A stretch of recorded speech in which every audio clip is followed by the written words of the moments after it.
ওয়ালিল্লাযীনা কাফারু বিরাব্বিহিম আযাবু জাহান্নাম ওয়া বিসাল মাসীর। আর যারা তাদের রবকে অস্বীকার করে, আল্লাহর হুকুম মানে না, তাদের জন্য রয়েছে জাহান্নামের শাস্তি, ওয়া বিসাল মাসীর। আর জাহান্নাম কতই না নিকৃষ্ট স্থান।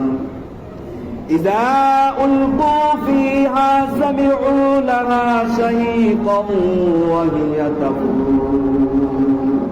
যখন জাহান্নামীরা নিক্ষিপ্ত হবে, সামিউ লাহা শাহীকান, তখন তারা জাহান্নামের বিকট গর্জন শুনতে পাবে, ওয়া হিয়া তাফুর, আর সেই গর্জনটা হবে উত্তেজিত।